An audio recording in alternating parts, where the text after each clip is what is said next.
Amém? E alguém disse, bem melhor. E cantamos bem.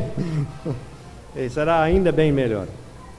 Pode abrir a sua cópia da Bíblia. Nós temos cópias fiéis ao original, mas cópias são. Abre a sua cópia da Bíblia para Marcos capítulo 8.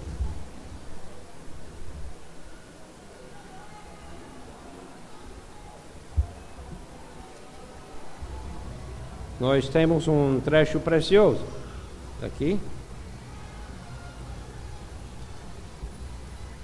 4 anos atrás, os jovens, 4, 5 anos atrás, os jovens andavam juntos comigo neste trecho, juntos com Pedro e Moisés Júnior,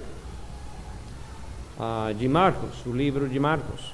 Estamos em capítulo 8 e vamos partir com versos 22 a 26.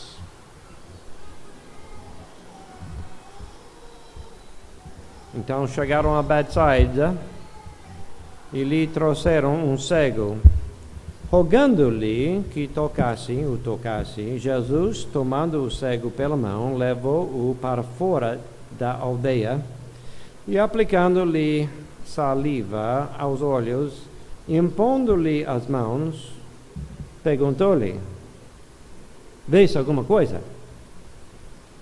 Este, recobrando a vista, respondeu: vejo os homens, porque como árvores os vejo andando. Então novamente lhe pôs as mãos nos olhos a ele, ele, passando a ver claramente, ficou restabelecido e tudo distinguiu de modo perfeito. E mandou Jesus embora para casa, recomendando-lhe: não entres na aldeia.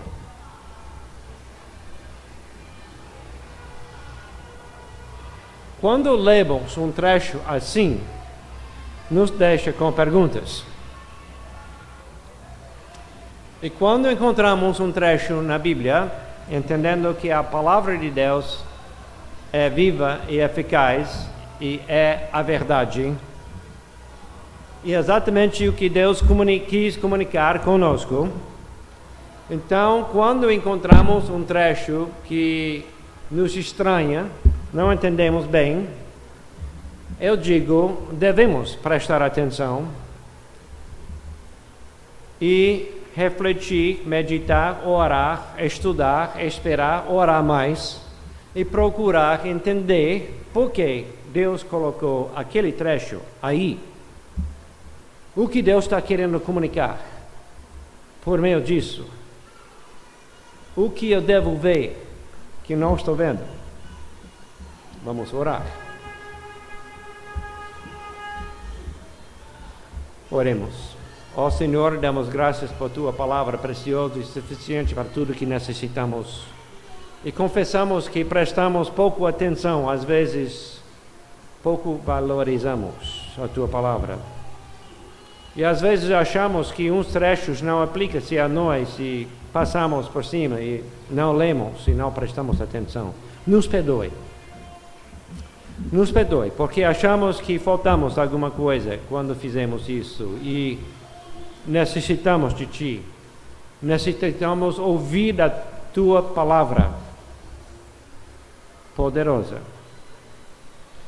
para primeiro nos salvar e depois para nos transformar mais e mais na imagem do nosso Senhor Jesus Cristo. E isso não acontece em nossa força.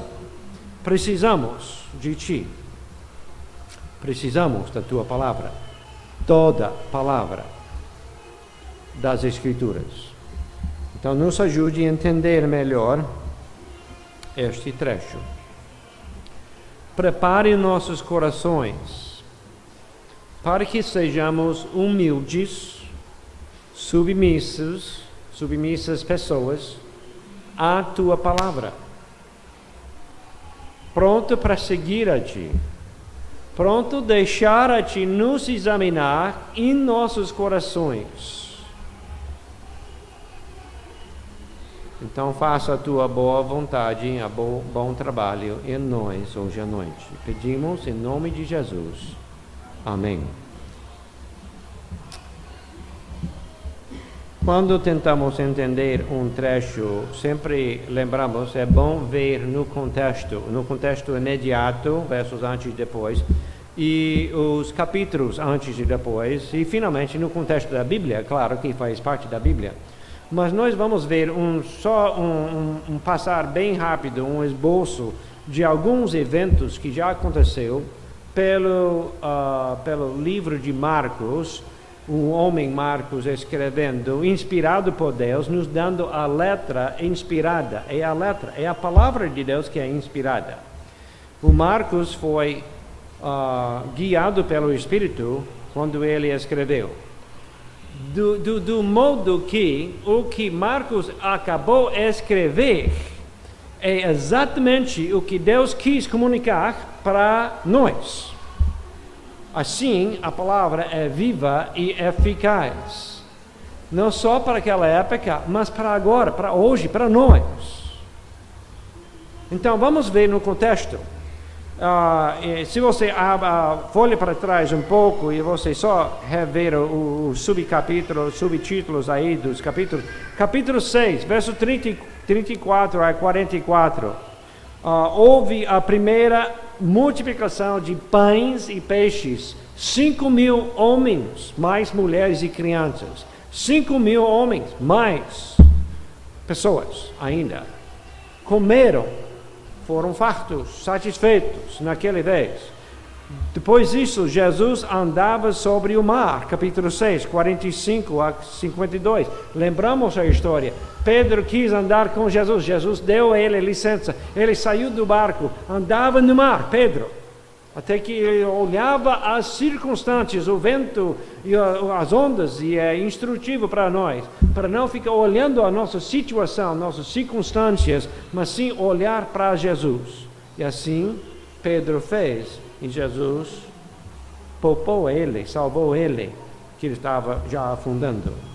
É a história de Pedro andar no mar. Aí depois disso, Jesus falava alguma coisa importante para nós, em capítulo 7, verso 18 a 23, ele fala sobre o coração. E no contexto, aí acontecendo um debate entre os religiosos, os fariseus, criticando ele por não lavar as mãos cerimonialmente. Não era coisa de higiene, era coisa cerimonial e muito cerimoniais que eles observaram. E Jesus, o povo, os discípulos não observaram isso e foram criticados. Jesus respondendo a isso, neste capítulo 7, versos 18 a 23. E ele dizendo, uma frase que queremos tirar daí: o que sai do homem, isso é o que contamina o homem. Os males do coração do homem saem de dentro dele. Ele dá uma lista impressionante. Em verso 20 ele diz: o que sai do homem, isso é o que contamina. 21. E veja só a lista dos males que Jesus...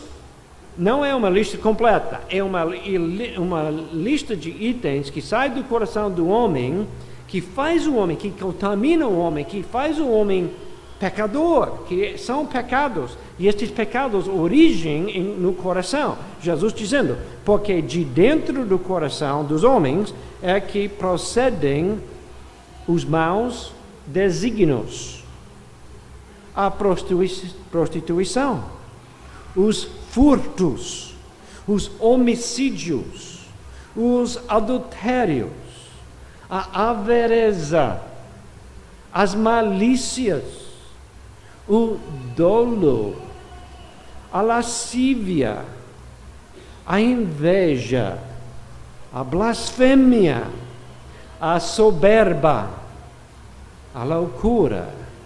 Ora, todos estes males vêm de dentro e contaminam o homem, Jesus disse. Deixando este trecho e continuando, houve no início de capítulo 8 a segunda multiplicação de pães e peixes, esta vez para 4.000 homens, mais mulheres e crianças. Este é o contexto. Isso acabou acontecer. Depois disso, eles entravam no barco. Eles não barco, mas eles estavam caminhando. Verso 14, vamos pegar em 14. Ora, aconteceu que eles se esqueceram de levar pães no barco. Eles estavam no barco. Não tinha consigo senão um só pão. Preveniu-os Jesus, dizendo: Vede, guardai-vos do fermento dos fariseus e do fermento de Herodes. Eles discorreram entre si. É que não temos pão, eles dizendo. Jesus, percebendo lhes perguntou: Por que discorreis sobre o não terdes pão? Ainda não consideraste nem compreendestes? Tendes o coração endurecido? Tendes olhos, não vedes? E tendo ouvidos, não ouvis? Ele perguntando aos seus discípulos. Ele continua: vos não lembrais de quando parti os 5.000 para os 5.000? Quantos cestos cheios de pedaços recolhestes? Eles responderam: 12.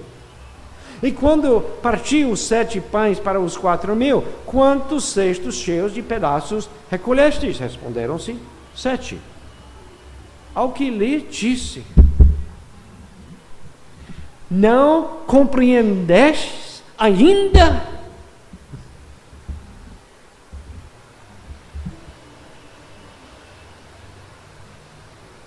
E logo depois, eles chegam ao outro lado e veem este cego.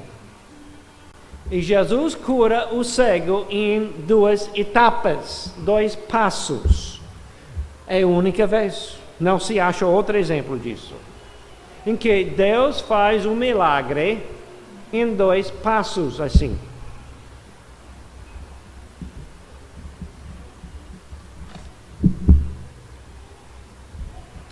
Os discípulos tinham dificuldade em compreender a Jesus. Jesus preocupava-se com os falsos ensinos dos fariseus e a conduta imoral dos Herodes. Em vez de se preocuparem-se com questões espirituais, os discípulos preocupavam-se com questões físicas corriqueiras, cotidianas, coisas comuns, físicos, visíveis. Olha, Deus é o Criador. Jesus é Deus.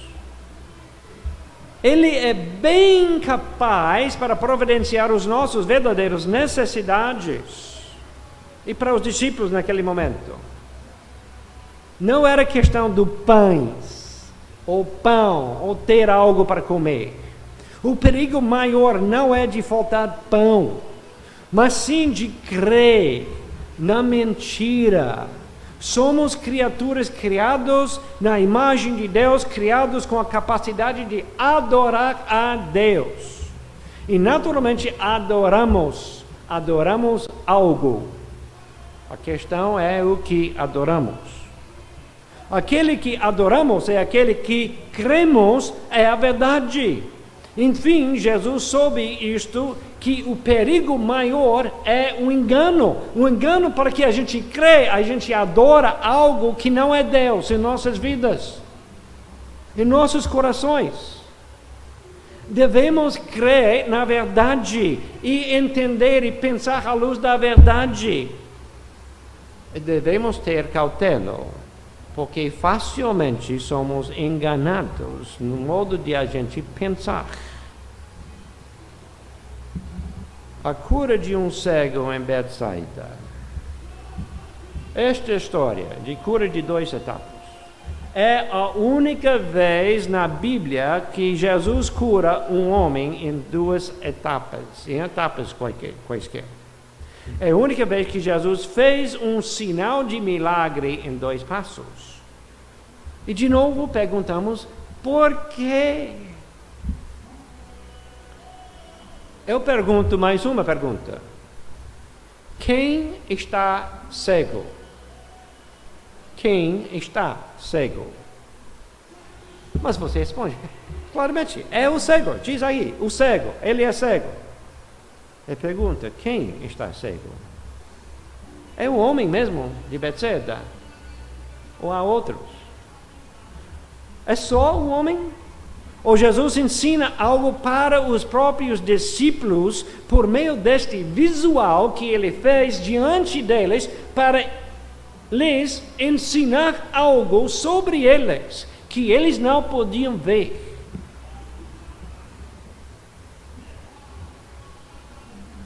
Ou ainda Jesus quer nos, hoje, ensinar algo que não vemos sobre nós, sobre nossos corações.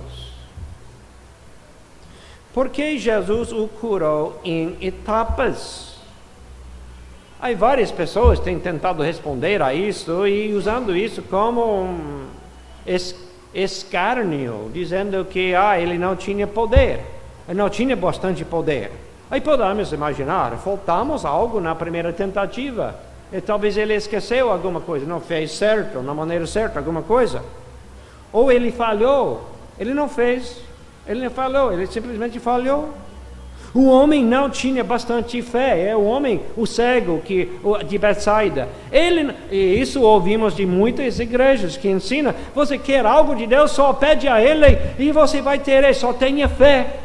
E você não tem a cura, você não tem o milagre que você deseja, e quem está culpado?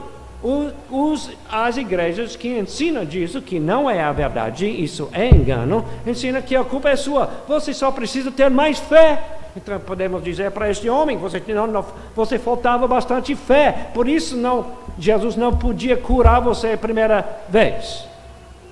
Mas isso não é a verdade. Jesus não faltava poder, ele não falhou, não dependeu da quantidade de fé que este homem tinha. O Jesus curou o homem desta maneira de propósito. Ele fez isso exatamente como ele quis, exatamente na maneira que ele quis, com um fim, com um propósito, e é para nosso bem. É para nos ensinar. E nos ensinar algo sobre nós mesmos. Eu acho. É isso. Mas eu pergunto de novo, então, quem é o cego? Quem é o cego?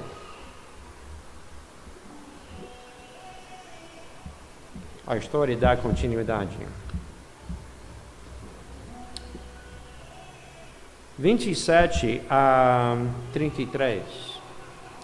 Então Jesus e os seus discípulos partiram às aldeias de Cesareia de Filipe, e no caminho perguntou-lhes: quem dizem os homens que sou eu? E responderam: João Batista, outros Elias, mas outros algum dos profetas. Então lhes perguntou: mas vós, quem disseis que eu sou? Todo mundo ficou, eu acho que houve uma pausa aí, um silêncio. E os discípulos esperando Pedro falar, porque Pedro é porta-voz dos discípulos, então eles olharam para Pedro e esperando Pedro falar. Respondendo Pedro, lhe disse: tu és o Cristo, tu és o Messias, tu és o descendente prometido desde o início da criação. tu és o Cristo. Advertiu-os Jesus de que ninguém disseram tal coisa a seu respeito. Então começou a ensinar-lhes que era, pega dessa palavra, necessário que o Filho do Homem sofresse muitas coisas, fosse rejeitado pelos anciãos, pelos principais sacerdotes e pelos escribas, fosse morto e depois de 3 dias ressuscitasse. Isto ele expunha claramente, não houve confusão. Era bem entendida o que Jesus falava. Necessitava ele morrer assim. Jesus, 32. Isto ele expunha claramente. Mas Pedro, chamando-o à parte, começou quê? Pensa por um momento aqui. Pedro acabou de dizer, tu és o Cristo, Deus encarnado conosco, nosso Criador, tu és Deus conosco, tu és o Cristo. E logo em seguinte, ele toma o Cristo ao lado e reprová-lo. Que ousadia!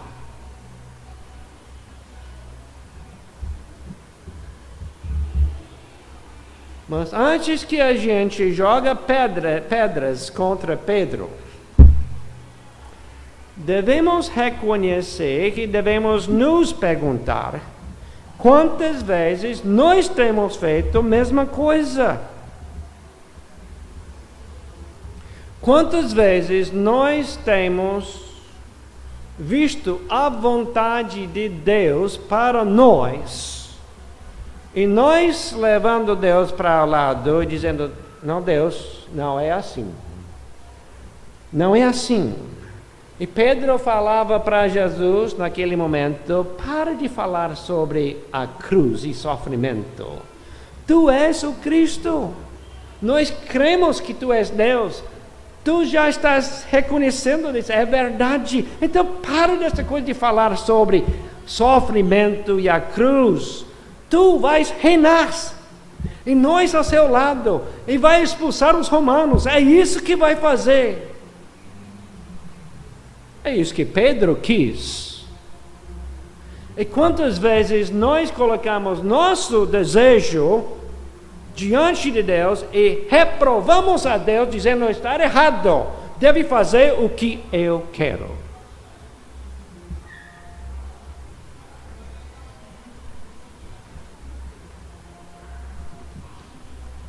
A isso, Jesus respondeu na maneira mais forte que temos visto ele responder a qualquer momento aos seus discípulos. Em nenhum outro momento ele fala desta maneira.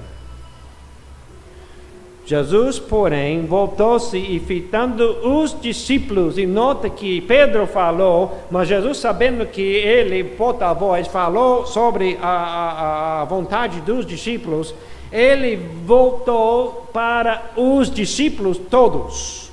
E fitando o olho nos discípulos, ele repreendeu a Pedro, olhando a todos os discípulos, e disse: arreda Satanás. Agora entendemos que não estamos dizendo que Pedro era verdadeiramente Satanás, mas Jesus acaba explicando nas próximas palavras. Pedro estava comunicando a vontade do enganador. Ele estava levando tentação para Jesus, para não sofrer, para não caminhar para a cruz, quando era isso que Jesus veio ao mundo fazer para nos salvar. E era uma grande tentação para Jesus. E ele já encarou no deserto quando Satanás tentou ele mesmo assim.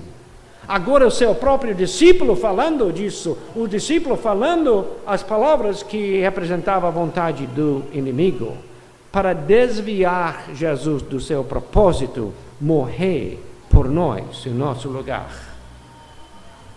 Então ele falou duro assim para Pedro, porque ele, com todo propósito, iria cumprir o que ele chegou para fazer, e é para salvar você e eu por morrer na cruz em nosso lugar.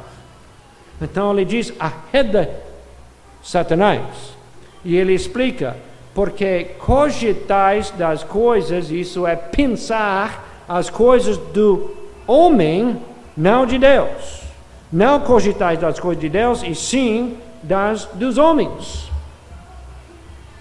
Os homens querem poder e influência, é isso que os discípulos queriam, é isso que Pedro quis, é isso que ele quis que Jesus fizesse. E pare de falar sobre sofrimento, pare de falar sobre cruz, porque isso não combina com nossos planos e objetivos.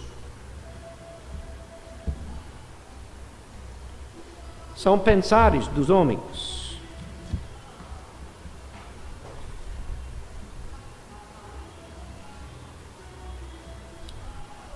Quem é Jesus? Esta é a pergunta que Jesus mesmo perguntou a seus discípulos: quem é que vocês acham que sou? E eu, voltando para aquela pergunta, antes de caminhar mais, eu digo que não há uma pergunta mais importante, é a pergunta mais importante, é o principal na vida inteira: quem é Jesus? Depende nosso e nossa resposta a nosso futuro eterno. E cada pessoa responderá a esta pergunta: quem é Jesus?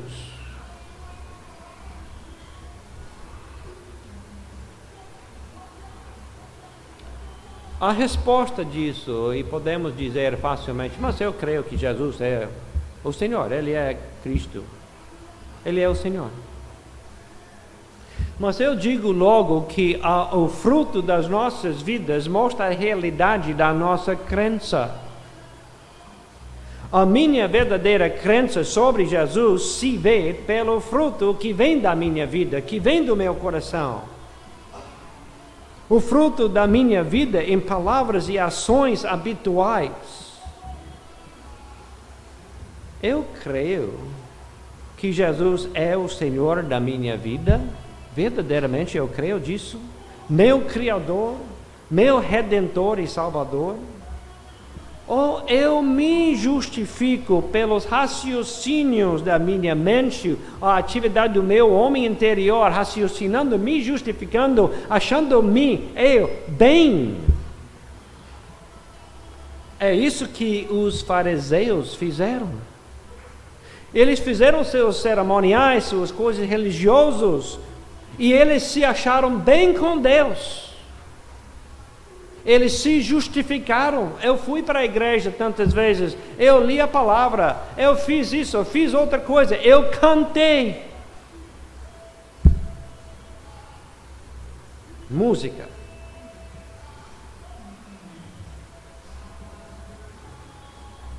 Mas Deus vê a realidade dos nossos corações.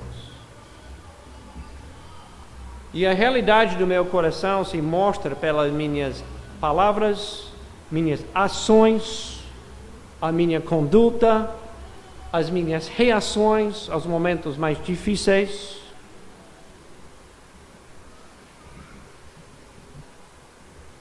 Podemos dizer: eu faço as coisas religiosas, cerimoniais, então eu não preciso seguir ao Jesus do coração, não preciso. Eu não preciso confiar na palavra e obedecer à palavra de Deus. É suficiente fazer as coisas religiosas que impressionam pessoas. Mas eu digo, não impressiona Deus. Deus está interessado na verdadeira crença que seguramos, que apegamos em nossos corações. E isso se mostra pela nossa conduta.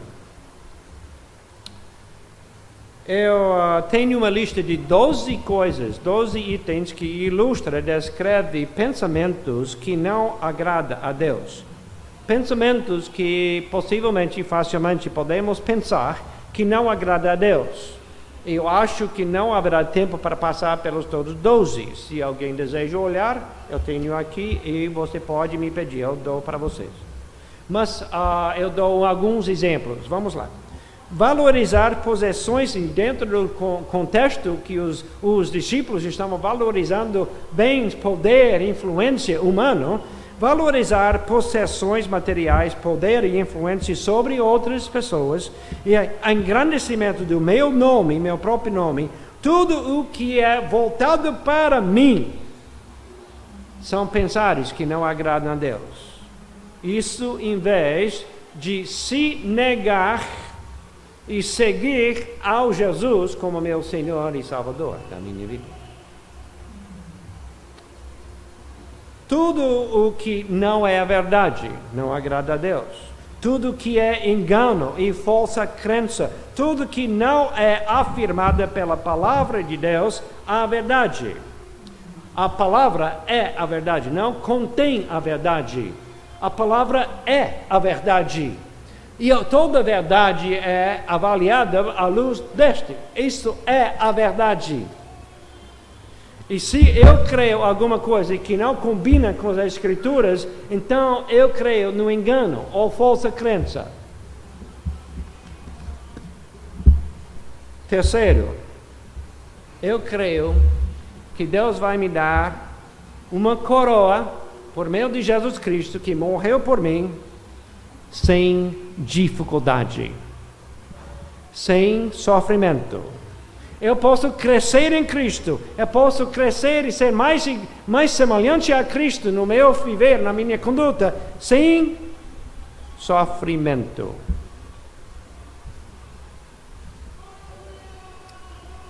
Essa é um pensar que não agrada a Deus. Pelo desenho de Deus, Ele nos salvou, pela graça, por meio de fé. Nossa salvação não depende de nossas obras. Mas Deus não nos glorificou instantaneamente, como queremos. Pá! Aquele zap! Relâmpago! Eu sou anjo. Não. Vivemos com outros irmãos em Cristo, pecadores também. E nós somos pecadores. E Deus fez isso desta maneira, deixando nós viver neste mundo com o alvo de crescer em Cristo, prosseguindo, crescendo, sendo transformado, sendo mais e mais a imagem de Jesus Cristo, mas ainda não chegamos, não perfeitos.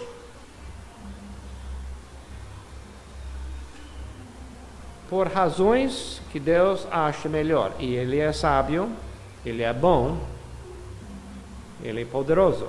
É assim que Ele fez. A Bíblia nos deixa dicas. Em Efésios capítulo 2, o Paulo fala sobre a graça. E somos salvos pela graça, somente pela graça, por meio de fé. Não pelas obras, para que ninguém se glorie. E Deus está nos deixando bastante exemplo e experiência aqui nesta vida, lutando com as tentações que nos encaramos, dificuldades em nossas situações, em nossos casamentos, em nossas famílias, e procurando agir na maneira que agrada a Deus, e aprendendo cada vez que necessitamos de Jesus. Não só para ser salvo, mas precisamos da graça de Deus que vem para nos capacitar para obedecê-lo, para viver na maneira que agrada a Ele. Necessitamos a graça de Deus para nós, para viver na maneira que agrada a Ele. E esta graça vem por meio da morte e ressurreição de Jesus. Isso é o Evangelho. O Evangelho é para o descrente. Mas nós necessitamos também graça para crescer em Cristo. Isso também vem por meio da morte e ressurreição de Jesus Cristo. E nós, vivendo assim, chegando para outro lado, na eternidade, nós vamos ter bastante razão para louvar a Deus para o resto da eternidade, pela sua graça para conosco, graça imerecida. Então haverá dificuldade, sim. Mas há mais graça que nos sustenta e nos capacita por causa da morte e ressurreição de Jesus Cristo. É isso que são nossos recursos. Deus tem nos dado tudo que necessitamos. O Espírito que habita em nós, o Espírito Santo, a palavra viva e eficaz. E a graça por meio da morte e ressurreição de Jesus Cristo. E podemos chegar ao trono da graça e misericórdia, onde achamos graça que nos ajude na hora oportuna, na hora necessidade, na hora de prova, na hora de dificuldade, na hora quando estamos tentados a responder na maneira que não agrada a Deus. A graça que nos capacita para obedecer, para agradar a Deus. Outro pensar que não agrada a Deus. Aparências, fachada. Aparências, em vez do verdadeiro. Cerimoniais, contra uma adoração do coração.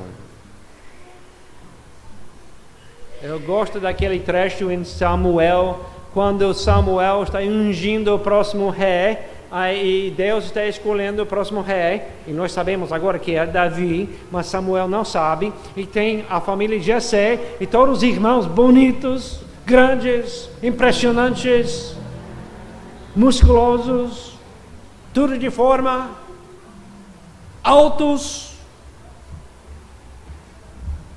E Samuel disse, certamente é este aqui. Como é que Deus responde? Muito interessante. Eu vou só citar, você não precisa folhear para lá, pode notar, se você quer ler mais tarde, é 1 Samuel 16, verso 7. E disse Deus, o homem vê o exterior, aparência, porém o Senhor, Yahvé, o Senhor pessoal, o Senhor da aliança, o Senhor, nosso Senhor, vê o coração.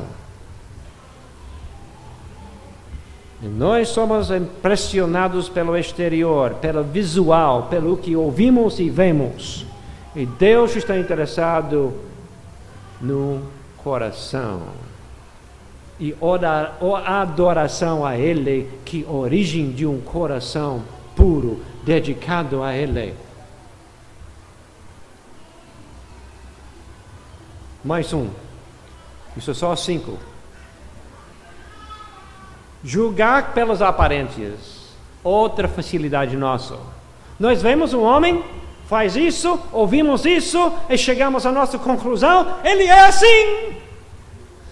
Apontar o dedo, julgar, ele é assim. Sem procurar a verdade, sem perguntar, será que mal entendemos? Será que mal entendemos a palavra, ou mal entendemos a situação, ou mal entendemos o que ele quis comunicar, ou ela quis comunicar? Mas em vez de procurar a verdade, nós ficamos facilmente satisfeitos pelas aparências e facilmente corremos para julgar e concluir. E logo que concluímos, então chega a parecer, acaba sendo uma crença, uma verdade que cremos. Ele é assim. E vemos outra situação que apoia o que suspeitamos e concluímos, está vendo? É assim. E não paramos para procurar a verdade.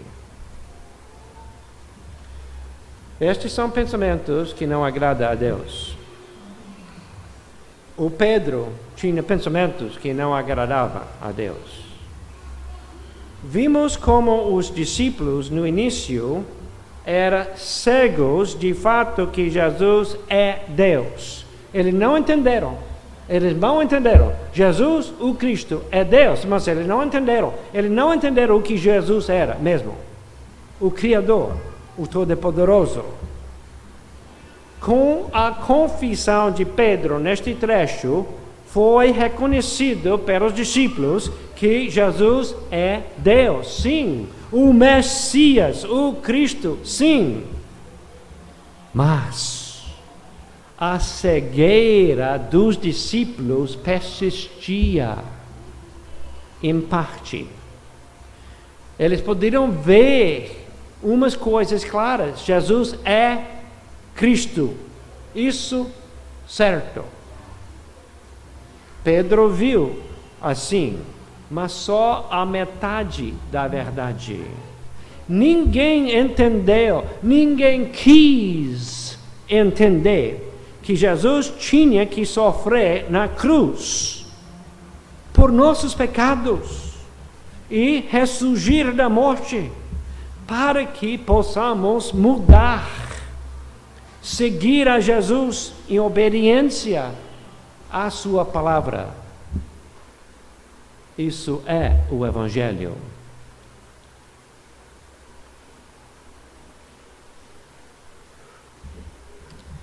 Verso 34, dando continuidade. Então, Jesus, convocando a multidão, todos os seguidores, e juntamente os seus discípulos, disse-lhes: se alguém quer vir após mim, a si mesmo se negue e me siga.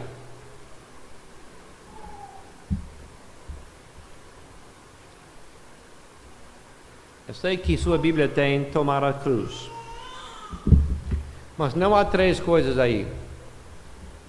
Não é se nega e tomar sua cruz e siga-me. São meramente duas coisas. Se negue e me siga. Tomar sua cruz significa uma coisa, e somente uma coisa. É a morte. É a morte. Quem toma a cruz está caminhando para pouca distância, onde morrerá. Toma sua cruz significa morrer. Jesus, por esta chamada, está chamando os seus discípulos, nós, a morrer. Isso é se negar. Jesus diz que ser meus discípulos, se nega, morre. E me siga em obediência.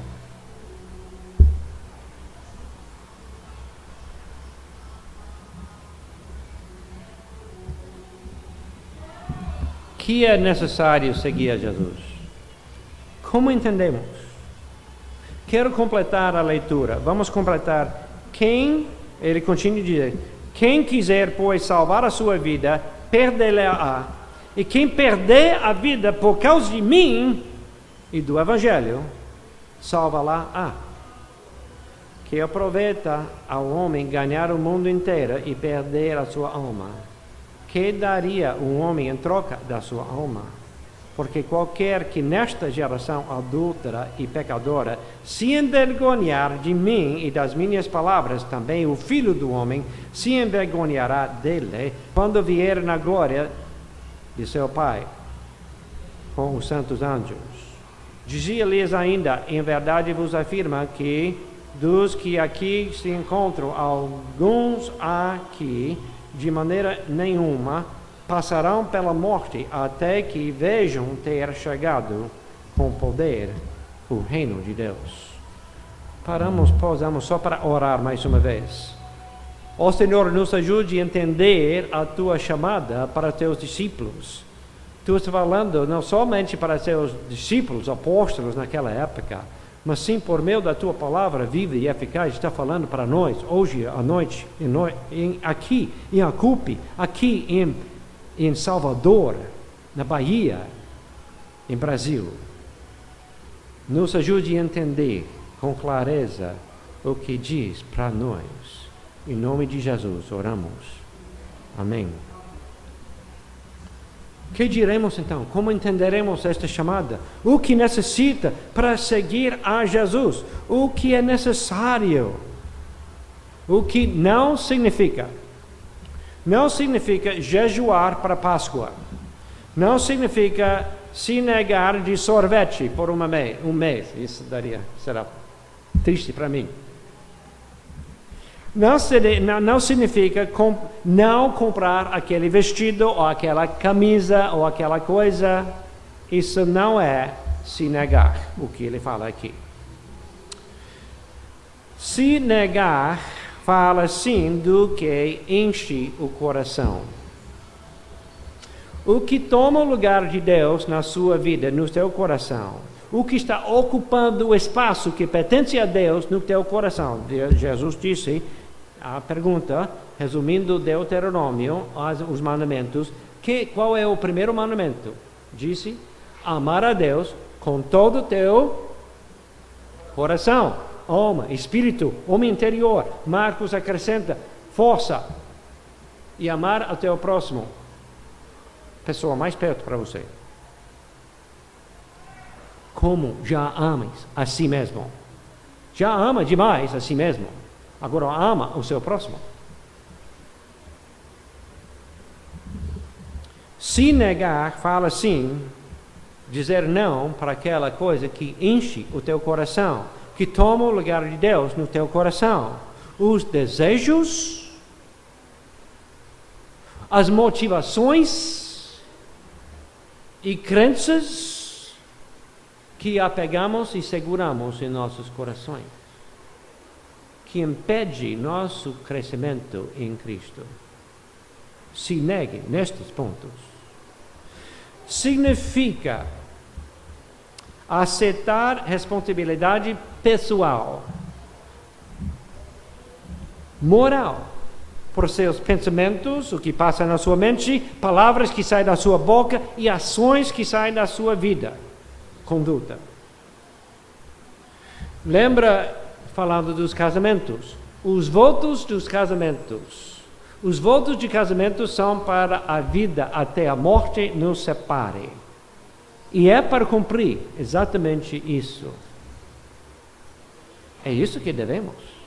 Somos responsáveis diante de Deus para cumprir a nossa palavra. E quando dizemos sim, eu vou estar lá, sim, eu vou para a igreja, sim, eu vou fazer, então é para cumprir, mesmo que custoso como custa. A mim, eu devo cumprir a minha palavra. Essa é o que significa seguir a Jesus. Se negar significa amar a Deus de todo o coração e amar ao seu próximo como a si mesmo. Significa, eu gostaria de ler disso, é muito bom, um pequeno parágrafo descrevendo se negar. Isso significa realmente confiar em Deus e na sua palavra. Se negar significa confiar em Deus na sua palavra. Conhecer a palavra e crer na palavra e as promessas, em vez de submeter aquela situação difícil e fazer o que você acha melhor fazer, mas sim confiar em Deus, na sua palavra, para cumprir a palavra na sua vida. Ok. Confiança. Confiança não é um estado mental passivo. É um ato vibrante da alma, homem interior, pelo qual escolhemos, é uma escolha que fazemos, nos apropriar das promessas de Deus na palavra e nos apegamos firmes a elas, nota bem, apesar das adversidades que de vez em quando tentam nos sobrepujar. É para crer na palavra e confiar na palavra e obedecer a palavra apesar das dificuldades que se apresentam. E aquela pessoa diz, não, eu tinha que pecar, eu não tinha escolha, eu tinha que pecar. Como é? Você tinha que pecar? É sim, eu tinha que mentir. O chefe me mandou mentir, eu tinha que falar a mentira porque eu iria perder o meu trabalho. E a resposta para isso é, então, não mente. Confia em Deus. Se necessita, perde o seu trabalho, o seu emprego. Mas faça o que agrada a Deus. Mas eu não posso fazer isso. Por que não pode? Deus não pode providenciar outro emprego para você. Deus não prometeu todo o pão que necessita, todas as suas necessidades, que é isso que você tem que ter, aquele emprego, e mentir para manter. É só um exemplo. A moça diz, eu tinha que me dar aquele rapaz porque eu gosto dele, eu quero ele ser meu marido, então eu tinha que me entregar para ele. Tinha que fazer isso? Eu digo, ninguém pode lhe forçar para pecar. Ninguém pode. Eles podem matar você, pode ao fio da espada, pode matar você, mas não pode forçar você a pecar contra Deus. Você tem a escolha. Você pode morrer e obedecer ao Senhor. Nega a si mesmo significa recusar-se a seguir qualquer inclinação natural, tão puro que parece que é, mas que contraria ao caminho de Cristo, que Cristo tem para mim. Isso é o se negar. A Bíblia é a palavra de Deus viva e eficaz. Necessitamos ouvir da palavra de Deus. Jesus citou Deuteronômio, capítulo 8, quando ele foi tentado. Não só de pão viverá o homem, mas de toda palavra que procede da boca de Deus. Nós precisamos da palavra de Deus. O que lemos e aprendemos aqui em Marcos 8 não é para nosso conhecimento, não é para nos impressionar só pelo conhecimento de um trecho mais estudado, mas sim para nos ajudar, nos examinar ao nosso próprio coração. Eu deixo dessas perguntas para vocês e para nós, para eu. Eu pergunto, onde eu estou cego? Onde eu estou cego? Onde eu resisto ver a verdade? O que é a minha cegueira que me atrapalha no meu andar com Cristo, no meu crescimento para ser mais e mais na imagem de Jesus Cristo, na minha conduta? O que governa o meu coração? Onde é que resisto a obedecer a Deus, a palavra de Jesus? A qual ponto eu resisto disso? Eu não quero, eu digo não, eu repreende Jesus, como Pedro fez. E mais uma pergunta: o que reina em meu coração que não é o Senhor Jesus? Oremos. Ó Senhor, lemos a Tua palavra, vimos a cegueira dos discípulos, maravilhamos como eles ficavam cegos, mas logo começamos a ver em nossos próprios corações recantos, lugarzinhos, pontos em que há cegueira em nós, há resistência a seguir a Ti como Senhor e Salvador. Faça a Tua obra em nós, ó Senhor.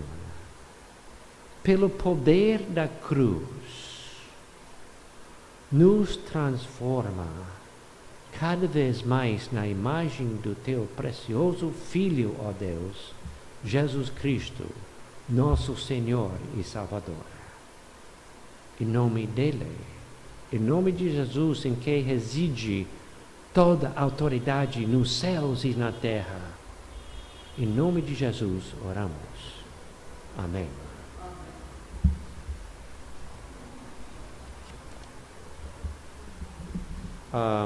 Qual é o costume para encerrar? Estamos encerrados. Há silêncio, momento de silêncio. Dirigente, pode fazer.